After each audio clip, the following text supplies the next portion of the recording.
अस्सलाम वालेकुम। क्या हाल है आप सबके? उम्मीद है सब खैर खैरियत से होंगे। अल्लाह मियाँ हमेशा हमें अपने हिफ्ज़ व अमान में रखे, आमीन सुबह आमीन। आज जनाब नाश्ते के बाद मेरा जो सबसे पहला काम था वो मैंने आटा गूंदा। और जो बर्तनों का ढेर, माशाल्लाह आपको पता है जितनी बरकत बरकतों बर्तनों में है उतनी किसी चीज़ में नहीं है। बर्तन धोए साथ साथ और आटा गूंद लिया क्योंकि ख़त्म था आटा। आटा गूँदने के बाद जनाब मैंने आटा निकाला। वो जब तक आटा गूँद रहा था मैंने बर्तन धो लिए क्योंकि तकरीबन 5-1 मिनट लग ही जाते हैं, 4-5 मिनट। उसके बाद कल वीकेंड था, हमने ग्रॉसरी की थी। और ग्रॉसरी में फिर ज़ाहिर है कि हर चीज़ ही हफ्ते की होती है जिसको अगले दिन संभालना होता है, और अगला दिन बड़ा टफ़ होता है वीकेंड के बाद का। ये मैंने बीफ का कीमा लिया था, अपनी बेटी के लिए मैं कबाब बनाती हूँ। वो खाने की चोर है और मतलब हेमोग्लोबिन भी थोड़ा सा उसका कम ही होता है नॉर्मल से, तो उसके लिए फिर बीफ का कीमा ही सही रहता है। वो मैं लेके और उसको 3 हिस्सों में कर देती हूँ, क्योंकि सारे इकट्ठे अगर एक फ्लेवर के बन जाएं तब भी वो मोहतरमा नखरे करती है कि भाई मुझे नहीं पसंद, इतने दिनों से मैं एक ही चीज़ खा रही हूँ ये और वो। तो मैं बनाने को तो इकट्ठे ही बना के जान छुड़ाती, लेकिन मैंने इकट्ठे नहीं बनाए, इसके 3 हिस्से कर दिए और 2 हिस्से मैं फ्रीज़ कर दूँगी। फिर जब ये ख़त्म हो जाएंगे तो किसी और फॉर्म में उसको कीमा खिला दूँगी। खाती तो बहुत मुश्किल से है, माशाल्लाह बड़ी है, लेकिन फिर भी अब जो ये बचा है आखिरी कीमे का जो है पोर्शन, इसके मैं अब सीख कबाब बनाऊँगी तेज़ी से ही। मतलब मैंने इसलिए फास्ट फॉरवर्ड पे रखा है कि इसकी रेसिपी तो मेरे चैनल पे है, कि बड़े मज़े के इससे सॉफ्ट और अच्छे सीख कबाब बनते हैं और फ़ौरन बन जाते हैं। आप ज़रूर ट्राई करें मेरी रेसिपी को, आपको बहुत पसंद आएगी। बल्कि आपको क्या, मैंने जिसके अपने मतलब नेबर्स में भी पाकिस्तान में बनाए थे तो नेबर्स के घर भेजे, उनको भी बहुत ज़्यादा पसंद आए और वो स्पेशल रेसिपी लेने आई, तो मैंने अपने चैनल का लिंक ही उनको रेसिपी लिंक भेज दिया था कि वो देखें। अब मैंने इसके लिए ना बहुत बारीक कीमे की ज़रूरत होती है ताकि जुड़े आपस में ना, क्रैक्स ना आए।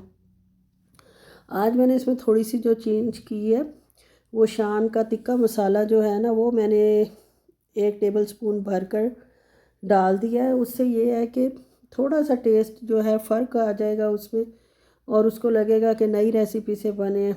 जितने मैंने कबाब बनाए हैं उसमें मेरे ख्याल में 8 ही बने हैं। बस अब इन कबाब्स को मैं शेप दे लेती हूँ। ये देख लें, ये जो मतलब अगर कीमा बहुत बारीक हो ना तो ये जुड़े जुड़े रहते हैं, कहीं से भी टूटते नहीं हैं। इसलिए पहले मैंने इनको इकट्ठा पीसा, फिर अलग अलग पोर्शन में पीसा, और 8 कबाब मेरे जनाब तैयार हो गए। इनको मैं अब लाइट फ्राई कर लूँगी, जैसे KNN वगैरह के कबाब मिलते हैं। अगर वैसे कच्चे फ्राई करें तो उनमें पानी आ जाता है और वो इतने मज़े के नहीं लगते और डी शेप भी हो जाते हैं। उसके लिए मैंने हल्का सा ऑयल कढ़ाई से ही लिया, कढ़ाई में तलने वाला ऑयल रखती हूँ।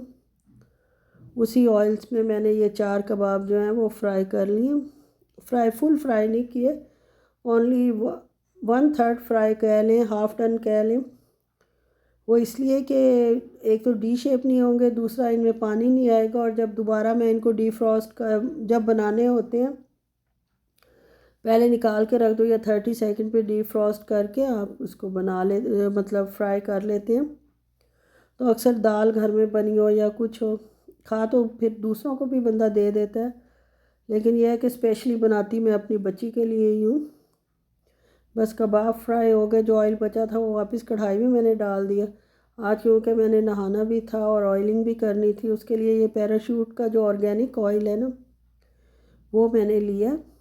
सऊदीया में तो अभी तक इतनी गर्मी है कि ऑयल जनाब इतना सख्त जमा होता है पाकिस्तान में, और यहाँ जनाब ये जो है बिल्कुल लिक्विड हुआ हुआ था। बहरहाल अब पहले सर पे ऑयल लगाऊंगी, उसके बाद फिर बर्तन जो अभी यूज़ हुए थे कबाब के लिए और जो आटा गूंदा था वो साफ़ किए। बेटी को मैंने कहा कि कपड़े उतार के, उसने ये फैलाए थे बाहर, और उसी से मैंने कहा कि मेरे बेड पे रख दो। तो अब जनाब कपड़ों की समेटा समाटी शुरू हो गया। आप देख लें लेडीज़ के काम, कोई दिन कोई वक्त कोई मतलब ऐसा नहीं हो लम्हा होता जिसमें हम कुछ कर ना रहे हों। अपने लिए टाइम निकालना बहुत मुश्किल होता है। कब कपड़े समेटते जा रही हूँ और जनाब नेक्स्ट प्लानिंग जहन में चल रही है कि अब नेक्स्ट क्या करना है। बाकी कपड़े तो मैं वैसे ही तय लगा के रख देती हूँ, बेडशीट्स वगैरह भी, और वो भी क्योंकि बेडशीट्स आजकल रिंकल फ्री जो आ रही हैं वो ख़रीदती हूँ, उसको प्रेस करने की ज़रूरत नहीं होती।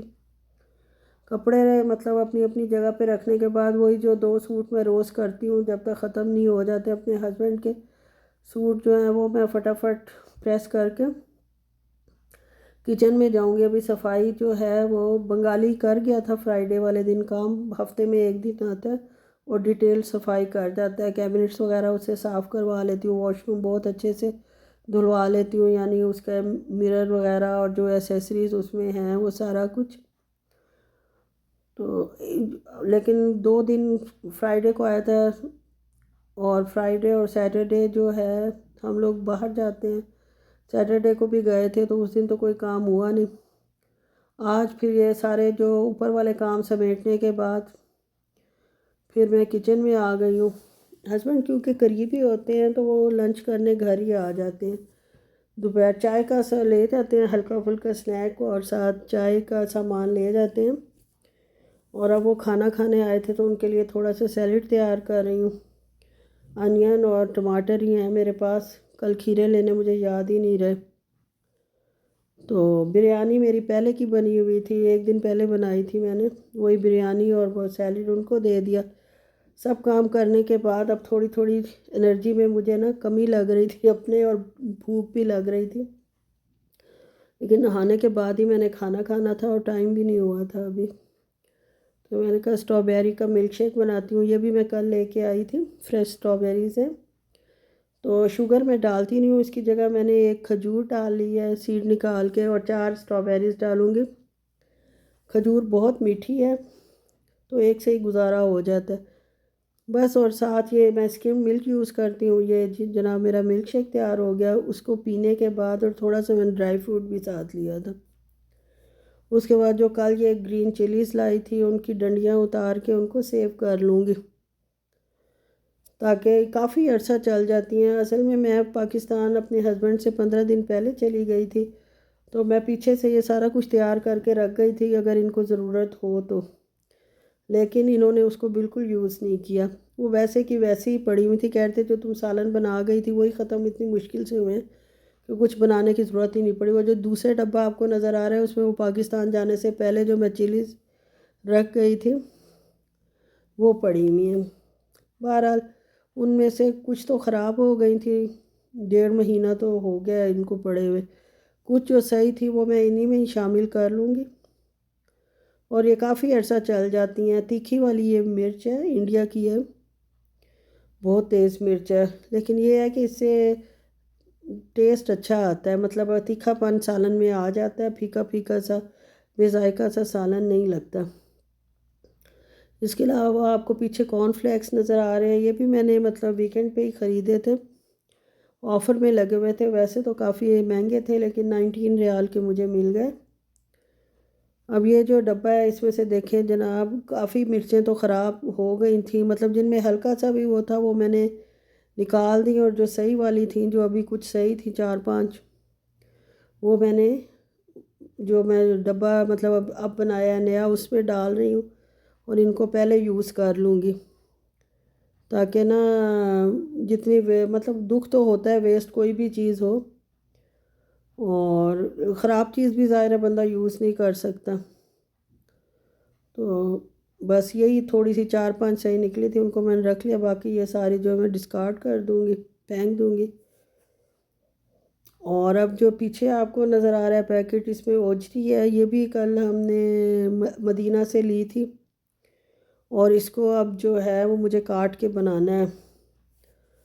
अब मैं इसको धोती मैं बाद में हूँ, वैसे धुली धुलाई और अच्छी साफ़ सुथरी ओजरी मिलती है सऊदीया में ना, रियाद में गंदी नहीं होती बिल्कुल भी कि भाई ये जैसे पाकिस्तान में लो तो होती है।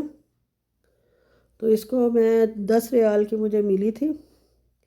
सबसे पहले मैं इसको काटूंगी और फिर उसके बाद इसको अच्छे से वॉश करूंगी, और रेसिपी शायद आपके साथ शेयर नहीं कर सकती क्योंकि वीडियो काफ़ी लंबी हो गई है, और पता नहीं कुछ लोग खाते भी होंगे और कुछ नहीं भी खाते होंगे। हम तो इसको ओजरी कहते हैं, पता नहीं आप लोग इसको क्या कहते हैं। अपनी लैंग्वेज में हर कोई यूज़ करता है, खाते भी हैं लोग वैसे मैंने देखा है, लेकिन बाज़ लोग जो नौजवान नस्ल है आजकल की, अल्लाह माफ़ करे, उनसे तो अल्लाह बचाए, वो तो कोई काम की चीज़ खाते ही नहीं है। लेकिन ये सुना है पेट के लिए और गट के लिए बड़ी अच्छी होती है, फ़ायदेमंद चीज़ है। कोलेस्ट्रॉल भी बहरहाल इसमें ज़्यादा होता है, खाना तो बहुत अरसे में साल में एक आध दफ़ा ही खा लो तो इट्स मोर देन एनफ। लेकिन ये है कि काफ़ी लोग फिर भी खाते हैं, क्योंकि मैंने नेट पे भी रेसिपीज़ देखी हैं। ये रेसिपी जो है बनाऊंगी मैं शाम को, अभी तो नहीं बना रही। आई एम टायर्ड नो, अब मैं बहुत थक गई हूँ तो मैं रेस्ट करूँगी इंशाल्लाह इसको काट के। और साथ साथ मैंने सच सफाई भी की है, जो बीच बीच में उठ के सफाई भी की है। बस जी, ओके, अल्लाह हाफिज़।